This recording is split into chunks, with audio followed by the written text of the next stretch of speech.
I've never lived in a haunted house, but my mother did as a teen. Other houses on our street had strange things going on too. A few homes away from her lived a man and his family. One night, one of his daughters went to bed with a bad headache. The next day, she was dead. She'd passed away from an aneurysm. After the funeral, the family went away to get their minds off the tragedy, and the father asked my uncle, my mom's brother, to check on their pets. My mom and dad, they were dating then, went with my uncle. My mother had heard there was a grand piano, and she wanted to play it, and my dad was studying to be a veterinarian. After entering the house, my uncle and my father headed to the basement to see the animals, and my mother went to the piano on the ground floor. She was playing it when she felt something brush her ankles. She thought a cat must have left the basement and walked past her. She kept playing, and she felt it again. She looked under the piano and saw nothing.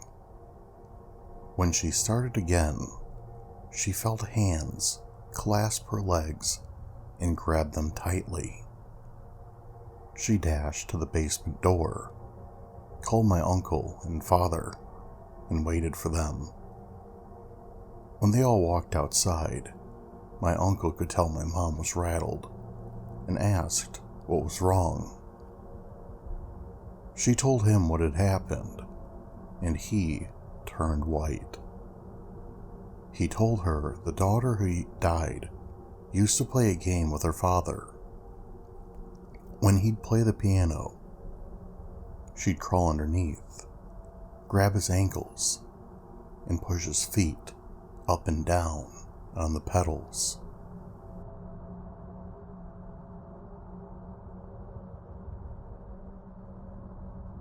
The ambulance company that I used to work for had a haunted ambulance, Rig 12. A lot of EMTs had stories about it, but I never put much stock in paranormal stuff. That is, until I had my own experience with Rig 12. My partner and I were working in a rural community at 3 a.m., and it was pitch dark and completely quiet. We were both dozing. I was in the driver's seat, and she was in the passenger seat.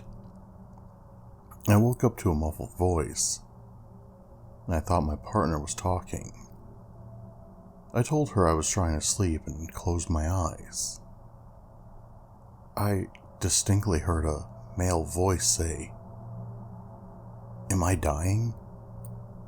Followed by a few seconds of heavy breathing. My partner and I sat up straight and looked back into the patient compartment, where it sounded like the voice had come from. Things were quiet for a couple seconds. Then we heard the click of an oxygen bottle regulator, and a hiss as if it was leaking. I turned on the lights, and we ran out of the rig. I thought a transient might have climbed in while we were asleep, so we opened the rear doors. No one was there. I checked the oxygen bottles. Neither was opened. We didn't sleep much after that.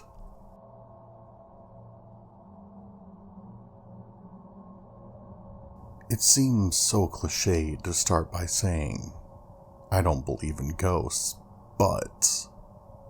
However, that's where I'm coming from. A few years ago, I moved into a one-bedroom apartment in Melbourne, Australia. It was my first time living on my own. The apartment block had been built in the 1930s. I'd been there for a few months when I came home from work one day and went into the bathroom. I saw something strange. The wooden board covering a hole in the ceiling that led to a small attic space lay broken in two pieces on the ground. I examined the broken pieces. The board was an inch thick, and it would have taken a Bruce Lee to break it. I thought the landlord had sent someone to work on the attic. I was frozen stiff with fear. I thought, someone is up there, for sure. I emailed pictures to the landlord asking if anyone had been there, with an undertone of annoyance since she hadn't warned us. Her reply read, "Please call me as soon as you are able to." I called and she explained that her last two tenants said the same thing happened. She promised to replace the board and she did. A month later, I woke up one night around 4 a.m. I had so many goosebumps it felt like someone was rubbing his or her hands on me. Everything was silent, but then I heard this sound coming from above my bed. It was a dragging sound, like someone pulling a sack of potatoes. I was frozen stiff with fear. I thought, someone is up there for sure. There's no way an animal can make that sound. After 5 minutes, I managed to work up the courage to turn on the light and walk to the bathroom. I was armed with a cricket bat. When I looked, I saw that the new board covering the hole was broken in two. I felt sick. The dragging sound had stopped, but I heard something else, whispering. The sound was clear and coming from the attic. It sounded like children's voices, and I could hear one sentence repeated over and over. "It's your turn. It's your turn." I switched on every light in the apartment to make things feel normal. It was 5 a.m. and dark outside. I watched TV to try and unwind. Then a fuse blew. My pet, Dexter, who I kept in the kitchen, usually never made a sound at night, but he started squawking like he was being strangled. I never heard him make those sorts of noises. He was screaming. I grabbed my car keys, ran out, sat in my car, and waited there until the sun came up.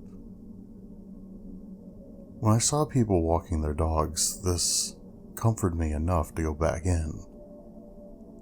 The front door was open, but I thought I hadn't closed it when I run out. I went to the kitchen to check on Dexter, and he wasn't in his cage. I felt sick again. All my windows were closed, so I looked everywhere inside. When I walked to the bathroom, I heard splashing. Dexter was half drowned in the toilet. I took him out, washed him, and dried him. I was so confused. At 8 a.m. I called the landlord and gave her a watered-down version of the night. "Oh, wow, you heard the whispering too?" she said. I stayed in that apartment for another 18 months. I heard the whispering on a few occasions, and twice the board covering the hole in the ceiling moved. Although I live elsewhere, the landlord recently called. She said that her new tenants had begged to speak with me about some of the stuff that's been going on there. Forget it. It's their problem now.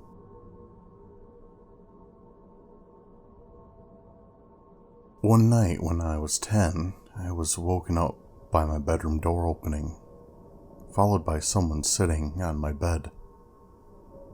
I felt my leg grazed and the bed sink under a person's weight. Thinking it was my mom, I opened my eyes to see an eyeless boy He had black, empty sockets. He was about my age, sitting at the foot of my bed. He extended his hand, and in it was the little box. I was startled but reached out. He pulled back. I reached again and said, "Give it." Then I blinked, and when I reopened my eyes, he was gone. But the imprint of someone sitting on my bed was present. Fast forward 5 years. My girlfriend came over to do homework. After she finished, she took a nap while she waited for her parents. When they arrived, I tried waking her up. She opened her eyes suddenly, looking up at a corner where the wall met the ceiling. She pointed there and went back to sleep. I shook her again. She came to full consciousness, and I explained what she'd done. She said, "Up on the wall, I saw a little boy with no eyes. He was there in a Spider-Man pose, staring at me." I freaked out and told her my story about the same kid. Fast forward another 5 years. I was with the same girlfriend, and we had a 2-year-old. We were living in my parents' house in my old room. My daughter started waking up at the same time every night, and she'd talk. After a while, I noticed she had almost the same conversation every night. I playfully asked her whom she was talking to. She said, "It's a little boy. He's nice. He's lost and looking for his mommy." My daughter's nightly conversations continued until we got our own place later that year.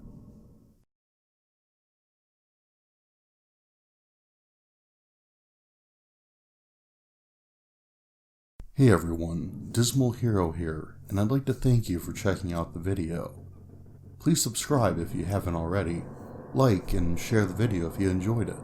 I'm always looking for new and exciting stories, so if you have a scary encounter that has happened to you, please email it to me in the link in my description. Thank you for watching, and I look forward to seeing you back here again next time.